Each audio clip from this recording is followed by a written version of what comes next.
India TV, आपकी आवाज।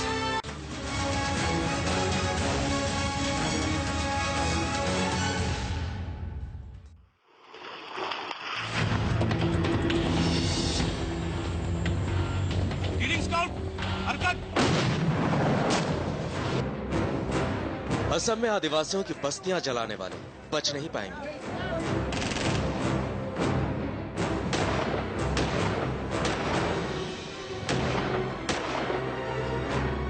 कोकराझार में नरसंहार करने वाले खत्म किए जाएंगे। सोनितपुर में आतंक मचाने वालों का सफाया होगा।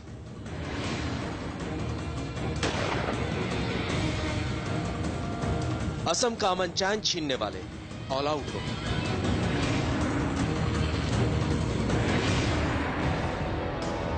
बोडो आतंकियों के खिलाफ शुरू हुआ ऑपरेशन ऑल आउट।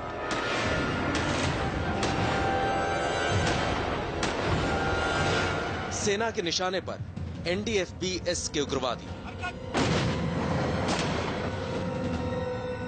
जिन्होंने एक झटके में उजाड़ दिए सैकड़ों घर, जिनकी गोलियों का शिकार हो गए 83 आदिवासी। उन दहशतगर्दों को ऑल आउट करने का काम शुरू हुआ। सेना ने तय की 2 महीने की डेडलाइन। असम के आतंकियों के खिलाफ सेना का बड़ा action, operation all out. Assam में आदिवासियों का कत्लेआम करने वाले उग्रवादियों के खिलाफ सेना का ऑपरेशन शुरू हो चुका है और इस ऑपरेशन को नाम दिया गया है ऑपरेशन ऑल आउट। जिन इलाकों में हिंसा हुई वहां SSB और पैरामिलिट्री फोर्सेस ने मोर्चा संभाल लिया। चिरांग जिले में भूटान बॉर्डर के पास आतंकियों का चुन चुनकर एनकाउंटर किया जा रहा है।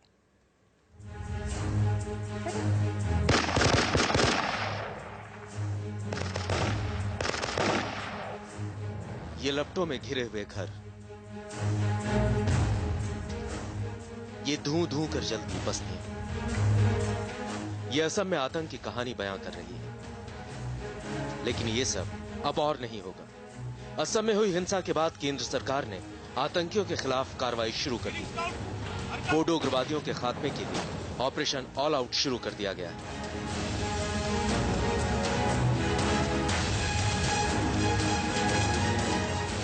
आज सुबह आर्मी चीफ दलबीर सिंह सुहाग ने गृह मंत्री राजनाथ सिंह से मुलाकात की। आधे घंटे की इस मीटिंग में आर्मी चीफ ने गृह मंत्री को बताया कि असम में आर्मी का प्लान क्या है और आर्मी कैसे अपने प्लान को अंजाम देने वाली है। मुलाकात के बाद दलबीर सिंह सुहाग ने कहा कि सेना आतंकियों और उग्रवादियों के खिलाफ पूर्वोत्तर में अपने अभियान को और तेज करने जा रही है। सेना, असम राइफल्स, CRPF और असम पुलिस मिलकर इस पूरे ऑपरेशन को अंजाम देंगे। इस ऑपरेशन के लिए 2 महीने की डेडलाइन तय की गई है। ऐसा है, it was to review the security situation in Assam and it will not be correct on my part to hereafter give any further details. ठीक है। नहीं सर, आप अश्योर करेंगे कि वहाँ दोबारा इस तरीके से किलिंग ना हो पाए, क्योंकि आपकी प्रेजेंस वहाँ पे। अभी आपको पता है, मैंने बताया है आपको कि हमारी 66 कॉलम्स अभी वहाँ पर ऑपरेट कर रही हैं and we are definitely going to intensify the operations. सेना और सुरक्षा बलों के निशाने पर National Democratic Front of Bodoland Songbijit के 74 आतंकवादी, जिन्होंने सोनितपुर और कोकराझार में नरसंहार को अंजाम दिया। गृह मंत्री राजनाथ सिंह पहले ही साफ कर चुके हैं कि अब आतंकवादियों से कोई बातचीत नहीं की जाएगी, सिर्फ एक्शन होगा। इसे सामान्य उग्रवादी घटना कहकर नजरअंदाज नहीं किया जा सकता। यह आतंकवादी घटना है, एक्ट ऑफ टेरर, और हमारी बहुत ही स्पष्ट नीति है, 0 टॉलरेंस टू टेररिज्म।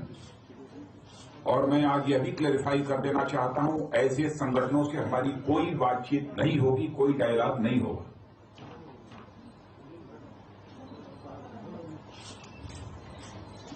केवल कार्रवाई होगी। एक मासूम 5 महीने के बच्चे के मुंह में राइफल की बैरल लगाकर उसकी हत्या कर दी। और मैंने तो कहा है कि इसमें टाइम बाउंड एक्शन होना चाहिए। हम लंबा इसको नहीं खींचना चाहते। 3 दिन पहले असम के कोकराझार और सोनितपुर में उग्रवादियों ने आदिवासियों पर अंधाधुंध फायरिंग की थी। जिसमें मरने वालों की तादाद 83 तक पहुंच गई। पुलिस के मुताबिक 100 लोग इस हिंसक घटना के बाद अब भी लापता हैं। असम सरकार ने हमले के मास्टरमाइंड का सुराग देने वालों के लिए 10 लाख रुपए इनाम की घोषणा की है। जानकारी के मुताबिक इस हमले के पीछे आतंकी संगठन NDFBS का हाथ है। ये पूर्वोत्तर का सबसे खतरनाक आतंकी संगठन है, जिसने अब तक 200 से ज्यादा लोगों को मौत के घाट उतारा है। इस संगठन के 300 लड़ाकू हैं, जो अपने मुखिया के कहने पर किसी भी वारदात को अंजाम देने में कोई कसर नहीं छोड़ते। इनका एक सुरक्षा परिषद भी है, जिसमें 9 सदस्य हैं। सेना ने NDFBS के आतंकियों का सफाया करने की तैयारी कर ली है। CRPF के 20,000 जवान पहले ही असम में तैनात हैं। केंद्र सरकार ने CRPF की 50 और कंपनियां भेज दी हैं। खुफिया एजेंसियों के मुताबिक NDFBS के ट्रेनिंग कैंप से लेकर छुपने के ठिकाने तमाम भूटान और म्यांमार में हैं। लिहाजा किसी भी ऑपरेशन को बिना भूटान और म्यांमार के मदद से अंजाम देना मुश्किल होगा। भारत ने दोनों ही देशों से बातचीत की है और दोनों ही देशों ने यह भरोसा दिया है कि आतंकवाद के खिलाफ इस ऑपरेशन में वो भारत का साथ देंगे। सेना ने असम भूटान बॉर्डर के जंगलों में 15 ऐसे ठिकानों की भी पहचान की है, जहां बोडो आतंकी छुपे हुए हैं। सेना और CRPF के खुफिया सूत्रों के मुताबिक भूटान में आतंकियों के करीब 25 ट्रेनिंग कैंप हैं। इनमें से NDFBS आतंकियों के ट्रेनिंग कैंप हैं, जिन्होंने ताजा हिंसा को अंजाम दिया। Shamsher Singh, India TV, Delhi. असम के सोनितपुर और कोकराझार में जो हमला हुआ, उसके मास्टरमाइंड का भी पता चल गया है। सेना और सुरक्षा बलों ने उस खूंखार आतंकी पर शिकंजा कसने के लिए ऑपरेशन शुरू कर दिया है। आपको दिखाते हैं कौन है वो आतंकी जिस पर असम में नरसंहार करने का आरोप है।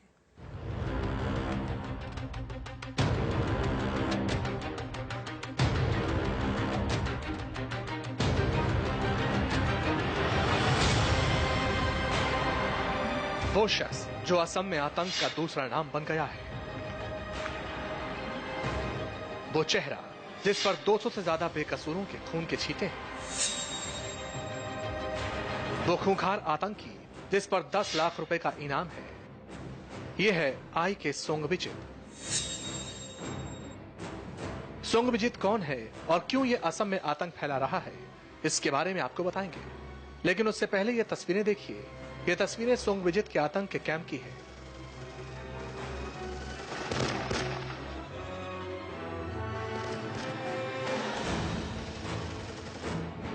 सेना की यूनिफॉर्म पहने हुए ये सोंगविजित के आतंकी संगठन NDFBS के आतंकी है।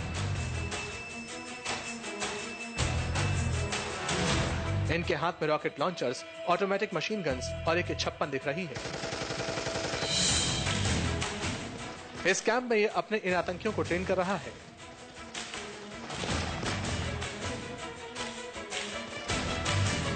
जानकारों के मुताबिक सोंगविजित के संगठन में 300 से ज्यादा खूंखार आतंकी हैं, जो इसके एक इशारे पर कहीं भी किसी भी वक्त हमले को अंजाम देने के लिए तैयार रहते हैं। इसीलिए असम पुलिस ने इन्हें मोस्ट वांटेड टेररिस्ट बताया है।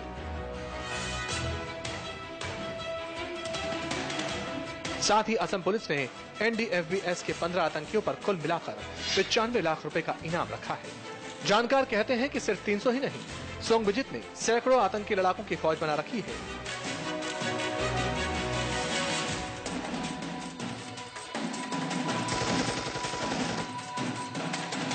सोंगविजित अपने संगठनों में आतंकियों की लगातार भर्ती कर रहा है। नए लड़कों को अपने संगठन में शामिल कर उन्हें आतंक फैलाने के लिए ट्रेन कर रहा है। पहले तो इसके पास 50-60 आदमी ही थे, अब उसने बढ़ा दिए। अब जो बोडोज हैं, अनएम्प्लॉयड हैं, डिसग्रंटल्ड हैं, वो भी जाके मिल जाते हैं, क्योंकि उनको एक सॉर्ट ऑफ एश्योर्ड लाइफ और आमदनी मिल जाती है, काम मिल जाता है, चाहे वो मिलिटेंट का काम हो। तो ये खुद तो बोडो है नहीं, सुना है, खुद तो कार्बी है, और बोडोलैंड का जो ऑब्जेक्टिव है वो अचीव करने के लिए काम कर रहा है। सोंगविजित के बारे में कहा जाता है कि यह बहुत जालिम और निर्दयी है। बीते कई सालों से ये असम और उसके आसपास के राज्यों में मौत का खूनी खेल खेलता आया है। ये इतना खूंखार है कि किसी को नहीं बख्शता। असम पुलिस के कई थानों में सोंगविजित के गुनाहों से फाइलें भरी पड़ी हैं। सालों से असम पुलिस सोंगविजित को तलाश कर रही है, लेकिन ये अब तक पुलिस गिरफ्त से बाहर है। पुलिस और खुफिया विभाग को भी सुनिवजीत के बारे में ज्यादा जानकारी नहीं है, लेकिन ये पक्का है कि इनके 5 ठिकाने हैं जहां से ये पूरे ऑपरेशन को अंजाम देता है। 2 ठिकाने अरुणाचल सीमा के पास हैं, तो 3 ठिकाने भूटान सीमा से लगे हुए हैं। ये इतने घने जंगलों में हैं जहां से इन्हें ऑपरेशन को अंजाम देने में कोई दिक्कत नहीं होती। वहीं पुलिस और सुरक्षा बलों के लिए इन्हें पकड़ना बेहद मुश्किल होता है। आतंकी वारदात अंजाम देने के बाद भी ये और इसके आतंकी उन्हीं घने जंगलों में बने अपने ठिकानों में छिप जाते हैं, जहां पर किसी और के लिए पहुंच पाना बेहद मुश्किल है। Shamsher Singh, India TV, Delhi.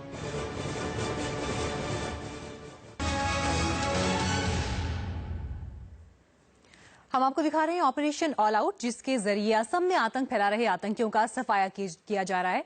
पहले भी एनडीएफबी जैसे आतंकी संगठनों पर असम में कई ऑपरेशन चलाए गए, लेकिन फिर भी ये आतंकी संगठन कैसे खड़े हो जाते हैं, देखिए इस रिपोर्ट में। एनडीएफबी-एस का सरगना सोंगविजित जिन कैंपों में आतंकी फौज तैयार कर रहा है, वो आतंकी अड्डे भूटान सीमा के नजदीक घने जंगलों में है। भूटान टाइगर फोर्स और म्यांमार के विद्रोही समूह भी इनसे मिले हुए हैं। इस बात की जानकारी भूटान को भी है। भूटान दौरे के वक्त प्रधानमंत्री मोदी ने इस मुद्दे पर भूटान नरेश से बात की थी और भूटान नरेश ने भरोसा दिया था कि भारत में आतंक फैलाने वालों के खिलाफ भूटान कार्रवाई करेगा। पहले भी उत्तर पूर्व में आतंकवादियों के खिलाफ 3 बड़े ऑपरेशन किए जा चुके हैं। मोदी के भूटान दौरे के दौरान भी इस बात पर भूटान सरकार से लेकर चर्चा हुई थी और भूटान ने भी आश्वासन दिया था। जाहिर सी बात है, सरकार का रवैया आतंकवाद के खात्मे को लेकर बेहद ही सख्त है और वो कोई नरमी बरतना नहीं चाहते। अब सुनिए सोंगविजित के आतंक की दुनिया के बारे में। इसके आतंकी संगठन का नाम है एनडीएफबीएस, यानी National Democratic Front for Bodoland Songbijit. 2 साल पहले सोंगविजित ने अपना ये आतंकी संगठन बनाया था, लेकिन उससे पहले तक ये एनडीएफबी का आर्मी चीफ रहा।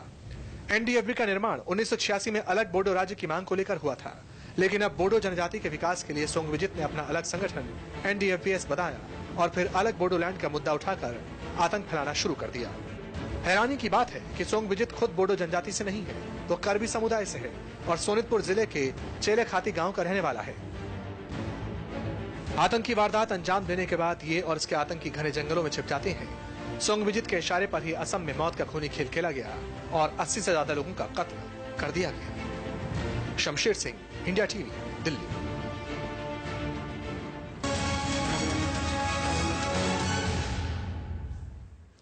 ऑपरेशन ऑल आउट के बीच आज आदिवासियों की हत्या से भड़के लोग गुवाहाटी की सड़कों पर उतरे। इन लोगों के हाथ में पोस्टर्स और बैनर थे। मुख्यमंत्री तरुण गोगोई के खिलाफ इन्होंने नारेबाजी की।